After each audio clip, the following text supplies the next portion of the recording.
오늘은 우리가 재직 헌신 예배로 드리죠. 그러다 보니까 말씀을 헌신에 맞추게 되었습니다. 제목은 존귀한 헌신자입니다. 존귀한 헌신자. 무슨 뜻인지 아세요? 헌신하시면 하나님께서 존귀하게 여기신다. 그 뜻이죠. 그걸 잊어버리면 우리의 헌신이 때론 너무 초라하고 그리고 기운 빠질 때가 많아요. 그러나 하나님께서는 헌신을 귀하게 보십니다. 아주 존귀하게 보십니다. 그리고 헌신할 수 있는 것 자체가 하나님께서 우리에게 주신 귀한 영광입니다. 지난 주일날 이렇게 말씀 나눴죠. 하나님은 사람을 통해 일하십니다. 그래서 사람을 세우십니다. 일꾼을 부르십니다. 부르시고 일할 수 있도록 은사, 기프트 주시고 사명을 주십니다. 그 사명은 일어나서 이방의 빛이 되는 것입니다. 이방은 아직 주님을 모르는 자들을 의미합니다. 여호와 하나님을 만나지 못하고 예수님을 만나지 못하고 여전히 어둠의 자리에 있는 자들, 그들은 다 이방인입니다. 그들을 위하여 우리를 빛으로 삼아 주십니다. 그리고 지난주일 말씀 말미에는 이런 말씀이 있었죠.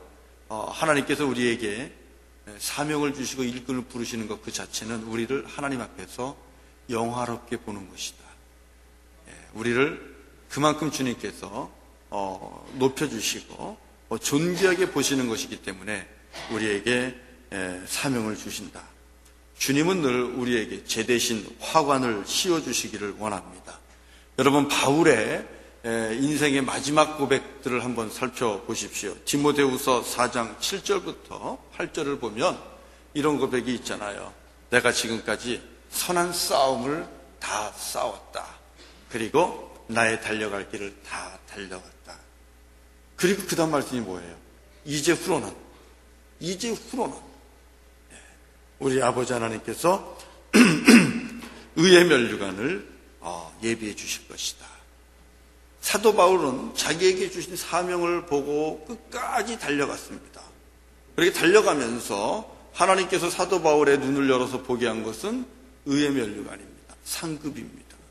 하나님이 그렇게 바울을 존귀하게 여기신다는 것을 본 것이죠.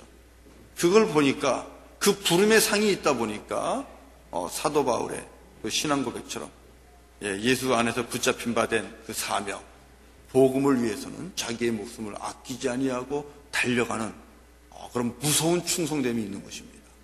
우리 오늘 목양위원회가 찬양한 것처럼 나가세 목숨까지도 바쳐가면서 싸움터로 나가세.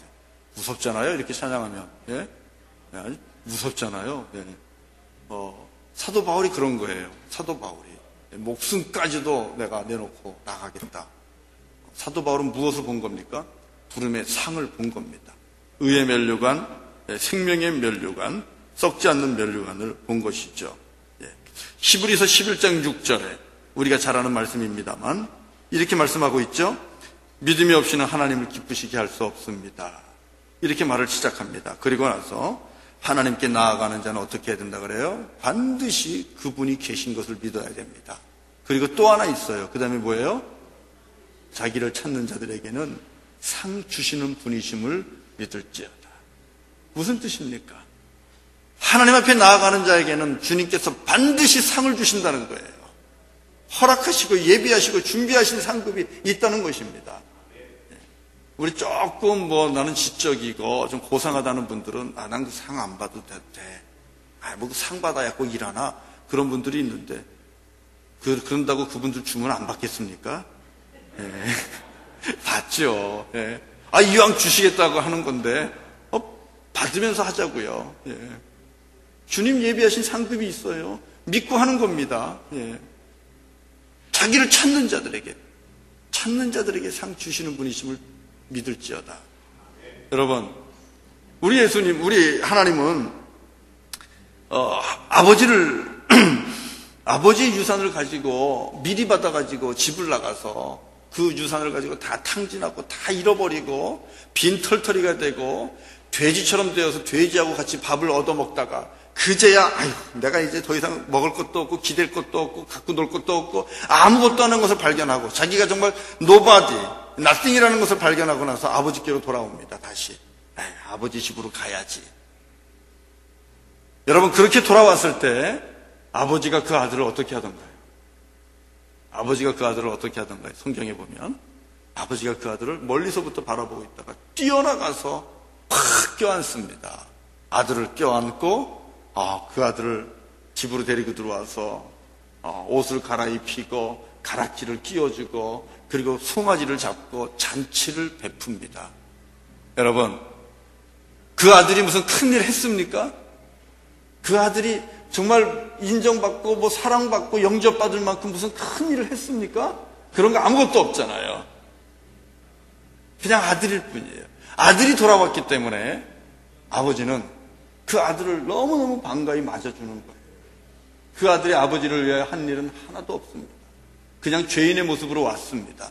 그러나 아버지를 찾아온 거예요. 찾아온 그 아들을 우리 하나님께서는 외면하지 않죠. 받아주셨습니다.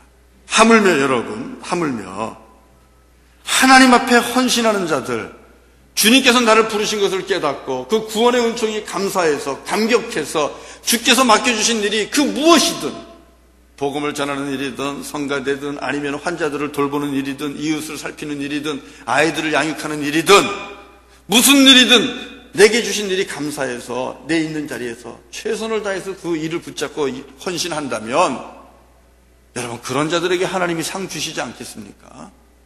상 주시죠. 그 상은 의의 면류관이에요. 그 상은 의의 면류관이에요. 우리 주님은 이 죄 가지고 우리의 머리에 씌워주지 않습니다. 우리는 늘 우리가 죄인인 걸 알기 때문에 그저 죄를 뒤집어 써야 그래야 좀 속이 풀리는 것 같고 하나님 앞에 좀 우리가 좀 그래도 나갈 수 있는 것 같죠. 그러나 아버지 하나님은 우리가 뒤집어 쓴 죄를 다 치워주시고요. 대신에 꽃으로 관을 만들어서 씌워주시는 거예요. 왜요? 하나님의 딸이기 때문에, 하나님의 아들이기 때문에. 돌아만 와도, 찾아만 와도 상 주십니다. 하물며 주께서 주신 사명을 붙잡고 일하는 자에게 상 안 주시겠습니까? 상 주십니다. 빌립보서 2장 29절, 오늘 우리가 읽은 말씀입니다. 오늘 우리가 읽은 이 말씀, 사도 바울이 이렇게 얘기하는 거예요. 사도 바울에게는 함께 일하는 동역자가 있었습니다. 에바브로디도라는, 이름이 어렵죠? 에바브로디도. 이런 동역자가 있었어요. 그 동역자하고 같이 일을 합니다. 근데 일을 너무 잘하는 거예요. 일을 잘하니까 에바브로디도를 빌립보 교회로 다시 보냅니다. 빌립보 교회로 보내면서 뭐라고 이야기를 하냐면 29절에 그 말씀이에요.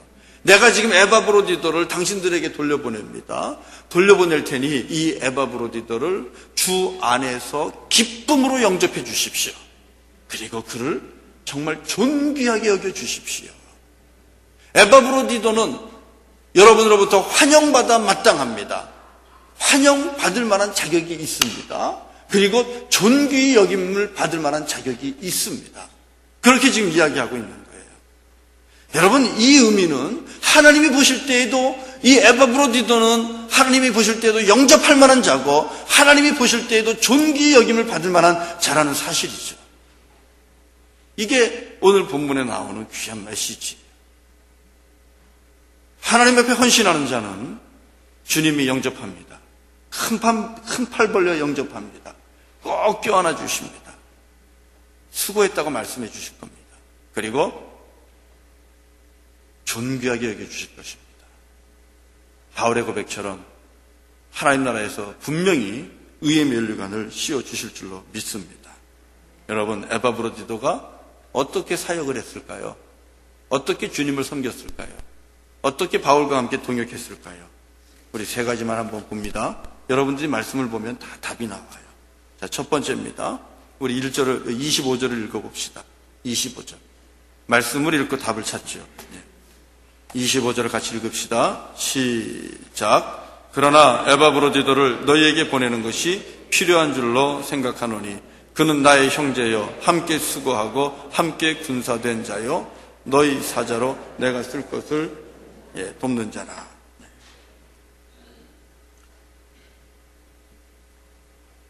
여러분, 에바브로디도는 어떻게 사역했어요? 오늘 본문 25절을 보면 중요한 아주 단어가 있는데 거듭 반복되는 그 단어가